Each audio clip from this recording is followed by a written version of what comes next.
My guest on AM Talk, Deputy Minister, Gender, Children and Social Protection, Alexander John Akom. I'm grateful that you could join me here on AM Talk. Good morning. Good morning, and how are you? Very well, thank you. Yourself? I'm doing good. Cool. I'm doing good. After the Eid. Yeah, after the Eid. What did you do, really? Honestly, it was more of a realization. Ordinarily, I would have gone to Obuasi to celebrate with my people, but I was engaged, given an assignment, so I could not go, but I was with them in spirit. Okay. But purposefully, it implies that for 30 days after fasting, she will bring forth a lot of issues when you do that sacrifice. And you know the meaning is sacrifice. Yeah. Just, you can buy the food to eat, but I said, let's go off and try to concentrate on the good things of the Lord and for this nation. So I'm hoping that eventually God is in a situation to do good things for Ghana. Yeah? Okay, we look forward to seeing the fruits of what they have gone through. But today is 21st of July, and it's actually the birthday of our late former President, John Evans Atta Mills. If he was alive today, he would have been 71. I want us to spend a bit of time, because there's a memorial lecture that's also coming up, but really, what is there to remember about, the good old professor? Well, thank you very much, and good morning to our viewers and listeners. But it's interesting, the character of this person called Professor John Evans Atta Mills. And if you'd want to look at him as a person, you have a lot to talk about him. In the context of his active student days, being a sportsman, in the active context of his lectureship, when he was managing sports and he was in charge of amalgamated sports of Legon, when he was also a strong Christian in the non-denominational church of Legon as a member, you could talk a lot about the fact that this man did not just lecture, but he moved on to being a tax expert. He did not end in the classroom, but exhibited that as the boss of then Internal Revenue Service, which eventually passed through for him to become the Vice President of the Republic. You should also know that apart from that, as a sportsman, he was doing football, he was doing hockey. And he did variously manage the GFA, or the Sports Council for that matter, and then Accra Suffolk as a board member, and then he was head of Sports Council.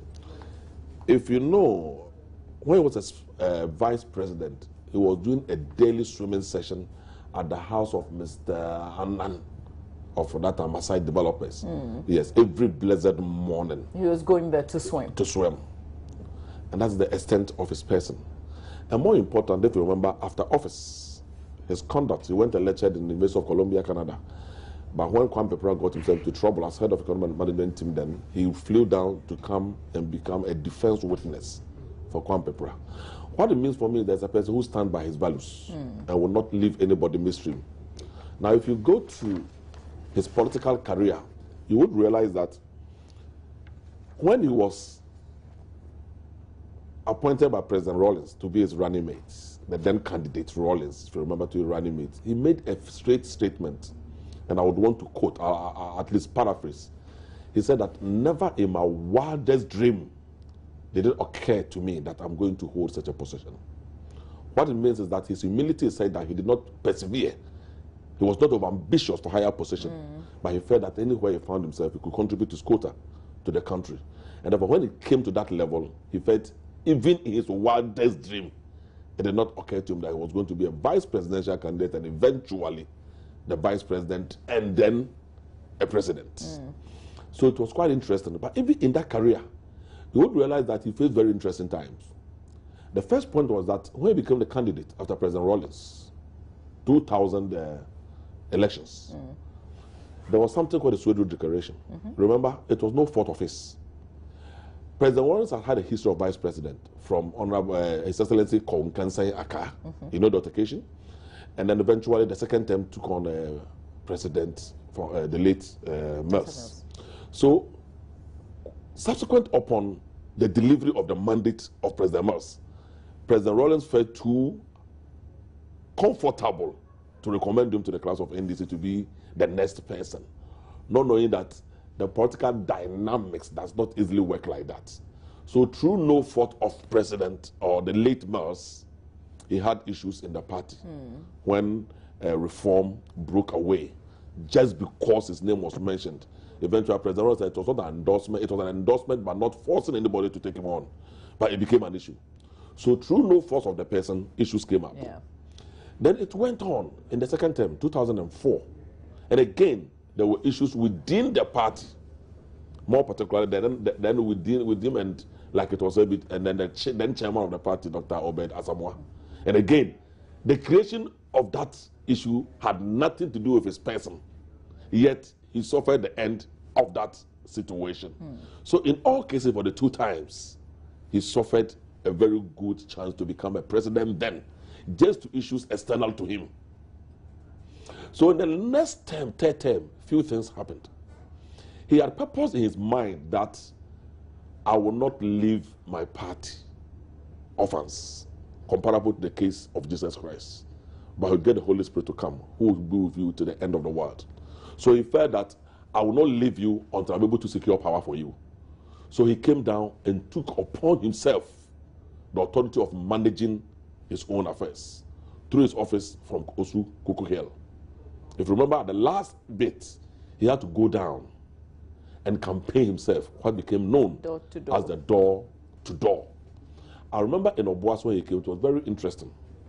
All of us said that, felt that, why should you subject him to be walking? But before we realized, right from entering Obuas Junction, somewhere called Kunga, he was already on the ground, walking and talking to people. Going down the fittest area, there's a lady, Mama, who says cement. He was there. Yafosu Enterprise. They were the fittest. He was there talking to everybody. So we ended up following him. And in the market deep down of Obuasi Central Market, he was there. So he took it upon himself that I have suffered for no cause of mine.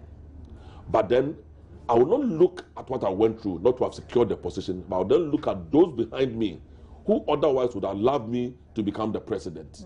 I want to be on the ground of them. And then eventually, God secured him. But even that one came with a style. You remember, at the first elections, there was no clear winner. But he was trailing Nana Akufo-Addo. And we had to make a decision the second round. And eventually, he secured the presidency. So he came from behind to secure the presidency. It's a very beautiful story of somebody who may have been destined by God to annex the top level of presidency in Ghana. And I think it's quite instructive. Yet, what a lot of people remember is how he died and the fact that we still don't know what killed him. Well, I listened to Kuku Anyedo, who was closer yesterday, and did a lot of revelations. He says that in terms of what made him to die, of course, all of us knew he was not in the good of health. Everybody knew that.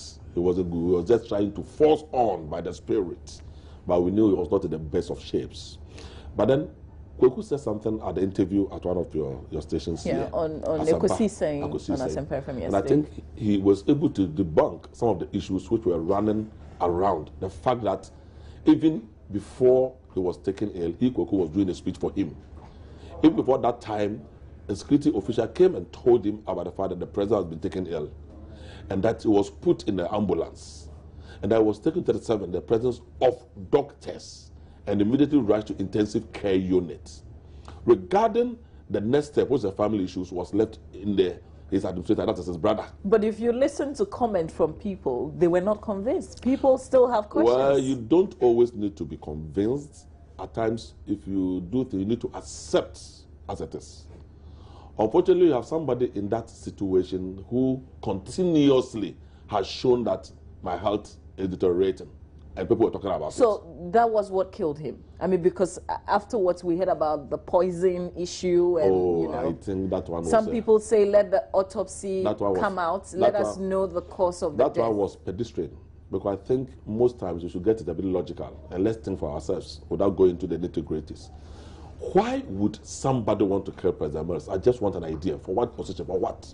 If you look at the structure of NDC, the man himself as a presidential... When you're a politician, there are so many things that go on in party politics. Conjecture. There are a lot of things who want to take you out. Hazard it and let's see. Let's do one hazard. No, I've said a few things. You have been. There are a lot of things that go on in party politics. I'm trying to be logical. People want to get rid of you. Things... I mean, there's somebody who wants to be deputy gender minister, for instance. And then he'll okay President May to be a gender minister. That will be one of the most interesting things you ever come across. No, I was using you as yes, I agree. I agree. I mean, basically, if you look at it logically, you cannot put one and one together to get the two, because will somebody want to take the position of the president? Who? So it did not really come, but I think it was quite pedestrian. But in the world of politics, some of these are accepted. So I guess that... Do you agree that we should see the autopsy reports? Totally, I don't divorce it from the situation of the family. If it comes, I have nothing against it. But if the family decides that it's our baby, let it be. It's also very customary for them to be there. So let's respect those views. I have a strong feeling that he has also, by his death, shown that we can do something to bring the nation together. And I want to take it as a suggestion. What is called the Peace Park, the Asumdwe Park. You remember that chiefs even have their own mausoleum. Kwame Nkrumah was brought to be buried at that spot for historical purposes, where he declared the independence of Ghana. But over there, to show that we are together, to me, historically, every president should have a tomb there, whether you were buried in Accra or not. There should be a symbolic tomb to talk about the history of this country and those who have come to rule this country. I don't mind if it's military, civilian or something, because that's our history. You cannot run away from it. So I think whichever place you are buried, there should be a tomb in your name with an inscription of your tenure. And if there are issues historical of importance, let's get it. This one came by coup around this time. Around this time, he became a civilian. But why the Asumdwe Park?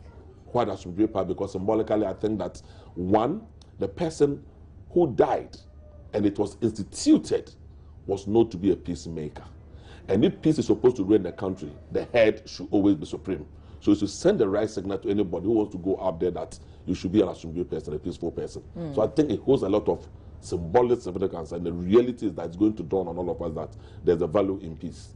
And I think it is great that we did that. Do you feel that we miss him? A lot. You know, he brought his own style in governance. No intimidation, no attack on opposition, which even gave him an internal problem. Yeah. To the extent that why don't you investigate people? But he wanted the cycle to stop at a point. And he felt very strongly that he should. Remember, when he came to power, all the DCs under President Kufuor left office, and naturally it was going to happen. But immediately made an announcement, said, go, this is governance, we are continuing. Just be there until the time is due, and let's continue. And I think that it had never happened in this country before. Because why should we get people to run away from their seats just because of that situation? And I think it sends volumes of messages to all of us in terms of our governance structure. It's a continuous process. No doubt, we have gone to a level that today, in August, God willing, the NDPC is now responding to the cries of all Ghanaians under President Mahama. And then there's going to be a national blueprint for economic development. You know, now they're in charge of economic planning. Yeah, but isn't that a bit too late? I mean, look at where we are. Well, in the context of that, let me even say that better late than never. 40-year development plan, and they have started consultations and trying to involve political parties and stakeholders, and eventually they're going to come out. It's quite interesting. So I think that it's a part of governance we should actually respect, and he cannot take him out until we get him. Now, if you look at the team, the role of intellectuals in African politics and governance. That's for the lecture later today. Yes. I have a yes or no attitude to it, but until role of intellectuals in African politics and governance. Yes and no to it, but until the lecture comes, the import is not clear to me. What are your fears? When you say intellectual, who's an intellectual? Academician does not necessarily equate intellectualism. You could have been letters all over you. Would you equate that one to intellectualism? It does not also mean that you cannot be an intellectual. So can somebody who hasn't been to school and without letters be an intellectual? Why not? So that is my idea. And that's why I'm saying I've not listened to the lecture. And therefore when I listen, I will see the context in which it was placed. But more importantly for me, definitely for our country, Ghana, there seems to be a long gap between academia and industry. And we've been complaining about that particular one. But Professor Moses does not fall in that category. He falls as an academic person. He falls as an industry player, because he was in charge of a tax regime in this country and he became a vice president. So you cannot just divorce and let's see how the lecturer is going to handle all these areas. and it's quite interesting. You have a lot of expectations for this lecture. Let me just mention the person who's addressing it. Former Governor of Ekiti State in Nigeria, Dr. Kayode Fayemi. And as part of the celebrations, there will be no wreath-laying ceremony at the burial grounds of the late president, known as Asubje Park, but it will be open to the public on that day. Remember that he died on the 24th of July, but today is his birthday. The first memorial lecture was delivered by Professor Kwame Ahoy, former minister in the Rawlings administration, while the second lecture was delivered by Dr. Mohammed Ibn Chambers, former foreign minister of Ghana and UN special representative for West Africa. This year's lecture coincides with the 71st posthumous birthday of the late president. Atta Mills was born on July 21, 1944. And died 24th. And died 24th. Amazing. I mean, it's as if it was planned, exactly, right? Exactly. But isn't it interesting that when you are alive, with all the things that you do, we either criticize and say that you are slow, you don't know how to govern, and suddenly when you're either out of power or you've died in his instance, then it's as if, you know, you were God. When a chapter closes in your life, the dynamics become very different. When you are in power, people are competing you. The competition brings its own dynamics. But when the chapter is closed, there's no attraction at the competition end. So the reality will start dawning. Amazing. And it will happen to all of us one day or the other. Yeah. You remember the first lecture? It took a different dimension. It was interesting. Yeah. And then his introduction was how I know Professor John Evans Atta Mills. He spoke about when somebody, and I think it was his friend, Harry Sawyer, the late Harry Sawyer, after the Accra authentication, who felt that they need a sovereign vice president to suit that situation, and suggested that they approach Professor Mills. But he told them that it was going to be a very difficult venture to undertake. So according to Professor Kwame, President Rawlings sent him. But his first attempt was futile. He did not just listen to those things because he was not in for that. According to Professor Ahoy, it was interesting. He said, I have now employed the services of my senior brother into the enterprise. It was Ato Ahoy. So it took the intervention of, so if you know, that's the level of relationship between Mr. Ato Ahoy and Professor Mills. They say, I engaged my brother in the enterprise. That was the step that did the magic. Yeah. They did not find it easy at all. And eventually, he had it. So he took that dimension of how he knew Professor Mills. And there's something he said which was very interesting. If you know the student agitation of the 70s, if you know the history of Professor Kwame Ahoy and the 70s student agitation. I've heard a few things about Yes, and others, up to the time of revolution, the Kutana group and things like that. He said that they'll go to an examination. They bring all the guidelines. But Kwame now went to 2 bottles of Clovia to the examination hall. And Prof was the invigilator. So he called a young man, why do you bring beer to the Kwame? And that subject was tax law, which are Prof's area. Yeah, okay. So he called, why do you bring beer to the lecture? They were agitated, you know that class. And I said, oh, sir, the guidelines did not indicate that you cannot bring beer to the lecture hall. So he said that eventually the prophet defeated, the first instance. But I want to devise other means. So Kwame, before he could even go to fill the paper, had quaff, 4 bottles or something, I forgot. I've quaffed about 2 bottles already. So Prof just went to him and said, okay, I agree, it is not in the school, but I want to enjoy with you, so just give me these bottles and later we'll talk. He said that eventually when they finished and the papers were marked, he topped in the tax law. So Prof then invited him to his house and said that now let's drink beer. He doesn't know how he walked back to the Hall of Residence. And it was quite interesting for me. Yeah. For me, there are 2 things I also read in his tribute which were interesting, almost 3. The first I read had to be one of your reporters, I've forgotten his name, who traveled with him to the north and they had an accident of a sort. And the guy was hospitalized in Tamale General Hospital. He said he went there with his team and told him, oh, how are you? Something Owusu. He said that, I'm sorry. It's because of where you had this accident. Please, I'm very sorry. The guy said that even causes recovery. A president to come lower himself to that level. He said when he came back to Accra and he called him to come to the castle, he sat with him in his couch in the office And before he realized, oh, I'm saying by the president. And he just stood up. And they said, oh, please don't worry, sit down. I've read it in the tribute. There's one guy who worked at Legon, other laboratory assistants or one of them. He came to him, they were talking, and ministers, 3 of them were waiting. The secretary had gone to the office 3 times to remind him. So the 3rd time, he called him, come. Don't come here again until I call you. These are the people I want to listen to. They tell the real story. And that is what really happened. The last one, I also remember from the tribute, was Banana Oyelita, my boss. When they said there were 3 of them who were coming to Makwala every day. And Prof was driving along their line every blessed day at a particular time. He never missed the time. And was giving them lift. 3 young girls coming to Makwala every day. How would you think about it? Expectations, is that right? Somebody will be tempted. Yeah. So I said that so throughout the period, there wasn't any one occasion this man went beyond just the lift. The only thing they knew is that if you are not there by that time, he was not going to wait for you. So he was full of something. And I think I loved having been appointed. There was another one that I was privileged, to know. It wasn't in the tribute, about this woman who sells, who roasts plantains somewhere at airports where, Prof will stop by and buy every now and then during lunchtime and send some of the guys to go and during Christmas send a bag of rice and stuff just to go and give to the woman and say Merry Christmas. And he was also disturbed by the fact that his convoy could just move from the castle to his hut at Regimental, and he thought he was disturbing people. Very concerned. He said not to be driving like that again, and created that other road now.